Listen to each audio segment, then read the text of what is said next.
Hello everyone, কেমন আছো সবাই? আজকে সাডেনলি আমাদের একটি গার্লস পিকনিকের প্ল্যান হয়। তাই আর দেরি না করে ঝটপট রেডি হয়ে আমি বেরিয়ে পড়ি পিকনিকের জন্য। কোনো রকম প্ল্যান ছাড়াই আমরা তিনজন সূর্য সেন পার্কের বাইরে দেখা করি। পার্কের বাইরে থেকে কিছু খাবার জিনিস কিনে তারপরে আমরা সবাই 15 টাকা করে টিকিট কেটে সোজা পার্কের ভেতরে চলে আসি। আর একটি খালি জায়গা দেখে আমরা বাড়ি থেকে শুধুমাত্র একটি বিছানার চাদর ক্যারি করেছিলাম, এই চাদরটি পেতে সব কিছু জিনিস বের করে নিই।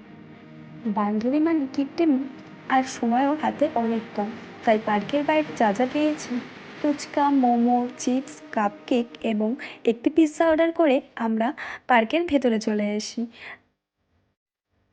তবে রোজকার লাইফে সবাই এখন এতটাই ব্যস্ত যে আগে যে বান্ধবীগুলোর সাথে সারাটা দিন কাটতো, তাদের সাথে আজ হয়তো প্রায় 1-1.5 বছর পরেই দেখা হলো। তাই গল্প করতে করতে কখন যে বিকেল গড়িয়ে সন্ধ্যা হয়ে এলো কেউই বুঝতে পারিনি।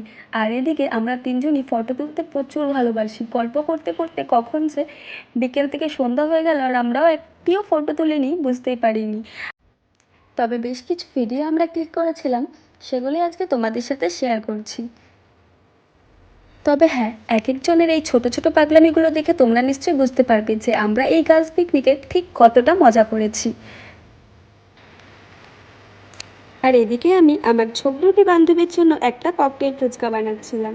আরও বেশ কিছু খাবার নিয়ে এক্সপেরিমেন্ট ওই দিন আমরা করেছিলাম, থাক সেগুলো আর তোমাদের সাথে শেয়ার করলাম না। একসাথে আড্ডা খাওয়া দাওয়া করতে করতে কখন যে 2.5-3 ঘন্টা পার হয়ে গেল একদমই বুঝতে পারিনি।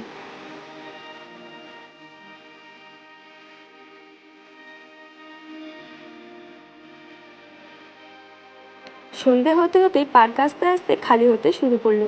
তাই আমরাও ঝটপট সব খাবার দাবার খেয়ে জিনিসপত্র প্যাক করে সোজা বাইরে চলে আসি। ভিডিওটি কেমন লাগলো আমাকে কমেন্ট করে জানিও। যদি ভালো লাগে তাহলে অবশ্যই একটি লাইক কমেন্ট করে পাশে থাকার অনুরোধ রইল। Thank you so much guys watching my video.